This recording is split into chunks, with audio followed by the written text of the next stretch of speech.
The night air on the abandoned dock was heavy with salt and diesel fumes. The hum of the sea merged with the distant groan of steel as waves slapped against forgotten ships tethered to rusted chains.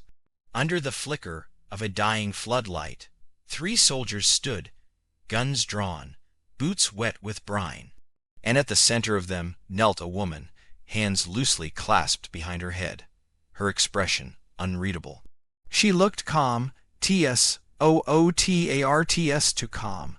Sergeant Cole Benton adjusted his grip on the pistol, his knuckles whitening. "You're going to tell me where the files are," he barked, stepping closer until the muzzle hovered inches from her temple. The metal clicked as he thumbed off the safety. The woman didn't flinch. Her eyes were dark pools, steady, patient.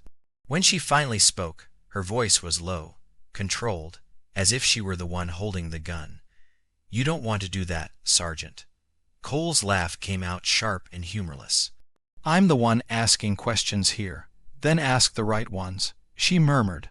The youngest of the soldiers shifted uneasily beside him. "Sarge, maybe we should wait for command. Something about this doesn't—" "Shut it, Miller." The floodlight buzzed again, casting jagged shadows across her face. The insignia on her torn uniform sleeve was half buried in grime, but the faint outline was unmistakable, trident and anchor, the mark of the Navy's elite. Cole's heart gave a single, involuntary stutter. He forced a smirk. Old insignia, probably stolen, but something in her stillness made the lie sound hollow. The woman's gaze flicked briefly toward the sea, then back to his eyes. "You ever wonder why SEALs don't wear rank on field missions?" Cole hesitated. "What? Because by the time you see one," she said softly, "it's already too late." Then the world moved. A blur of motion, so fast it was barely human, the twist of her shoulder, the flick of her wrist, the crunch of bone. The pistol was gone before his brain registered the loss. His wrist bent backward with a scream he didn't recognize as his own. The second soldier reached for his weapon, but her boot caught him in the chest, sending him sprawling into the crates behind them. Miller froze, his own rifle trembling. "Don't," she said without looking at him. Her voice carried no threat, just quiet inevitability, the kind that came from someone who had already done this too many times before.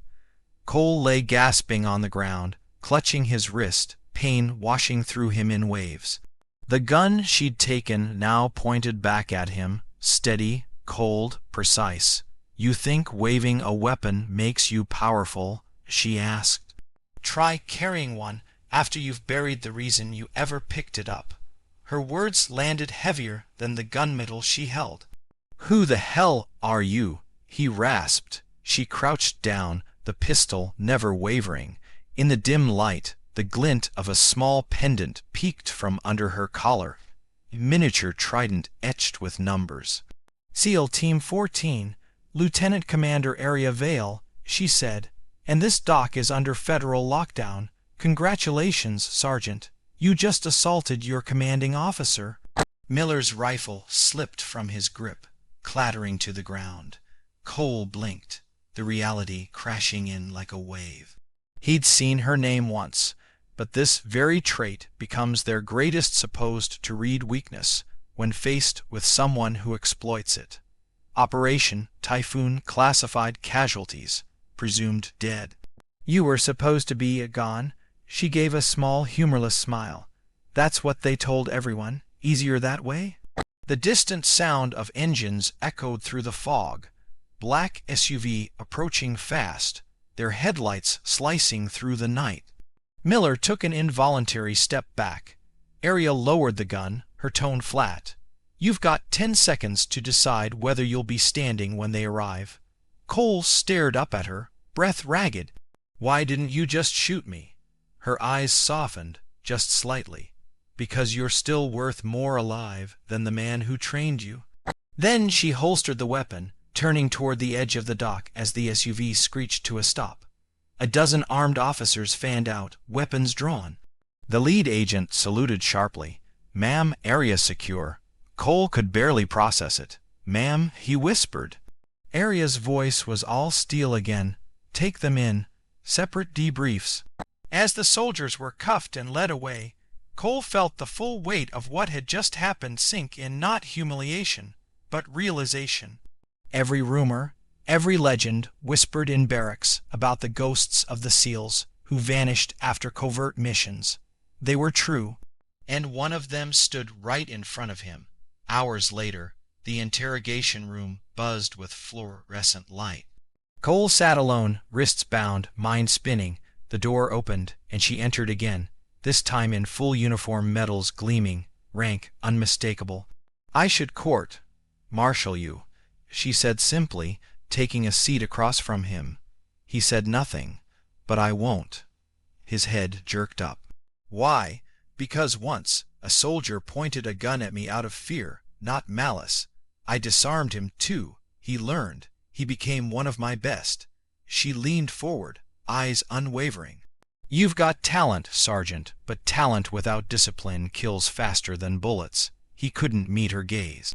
"You think I can come back from this?" "I don't think," she said quietly. "I know." For a moment the room was silent except for the faint hum of electricity. Then she stood, sliding a sealed envelope across the table. "Transfer orders. You report to my training command at 0600. If you're late, don't bother showing up again." As she reached the door, Cole spoke, voice trembling. "Why give me a second chance?" She paused. "Because someone once gave me one when I didn't deserve it." Then she was gone. Weeks passed.